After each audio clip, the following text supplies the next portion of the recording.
పొద్దున కొంచెం టెన్షన్గా ఉన్నారు అందరూ ఫస్ట్ రౌండ్ మాట్లాడినప్పుడు. సెకండ్ రౌండ్ మాట్లాడగల కొంచెం శాంతియుతమైన వాతావరణం నెలకొంది.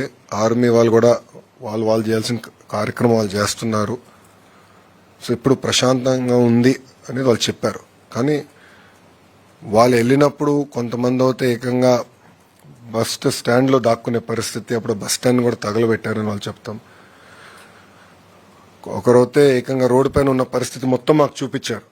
అంటే రాత్రి షాపుల పైన జరిగిన దాడులు కానీ, హోటల్స్ పైన జరిగిన దాడులు కానీ అవన్నీ కూడా వీడియో కాల్ ద్వారా వాళ్ళు మాకు చూపిస్తాం కూడా జరిగింది. సో ఒక మాటలో చెప్పాలంటే నిజంగా అందరూ చాలా భయపడ్డారు, చాలా ప్యానిక్ అయ్యారు.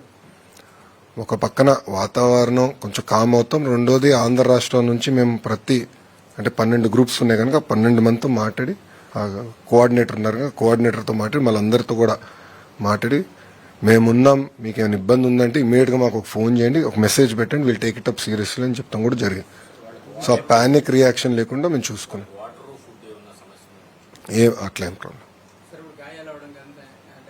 మెడికల్ అటెన్షన్ ఏం అవసరం లేదని కూడా వాళ్ళు చెప్పారు. మెడిసిన్స్ ఏమైనా అవసరమా అని కూడా అడిగాము. సరిపడా స్టాక్ ఉన్నాయి మాకు, నో ప్రాబ్లం అని వాళ్ళు చెప్తాం జరిగింది. వాళ్ళు రియల్ టైం చెప్పారు. అంటే ఎప్పుడు ఇది ఎయిర్పోర్ట్ ఓపెన్ అవుతుంది, ఏంటి ఫ్లైట్స్ ఎప్పటికల్లా రావచ్చు, అవన్నీ కూడా టైం టు టైం మేము కోఆర్డినేట్ చేసాం. ఇప్పుడు కేంద్రంలో మన మినిస్టర్ ఆఫ్ సివిల్ ఏవియేషన్ రాము ఉన్నాడు. రాముతో కూడా నేను దాదాపు ఒక 10-12 సార్లు మాట్లాడా ఈరోజు. సో ఆయన క్యాబినెట్ మీటింగ్ వెళ్ళే ముందర మాట్లాడా, క్యాబినెట్ మీటింగ్ వెళ్ళిన తర్వాత కూడా మాట్లాడా. మీటింగ్ అయిన తర్వాత మాట్లాడిన తర్వాత ఆయన కూడా ఒక మీటింగ్ పెట్టుకున్నారు ఢిల్లీలో. పెట్టుకుని ఒక ఆంధ్ర రాష్ట్రమే కాదు, రేపు మహారాష్ట్రకి ఎన్ని ఫ్లైట్లు వేయాలి, ఢిల్లీకి ఎన్ని ఫ్లైట్లు వేయాలి కూడా.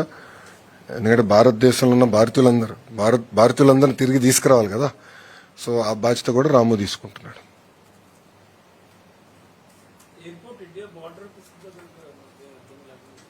సార్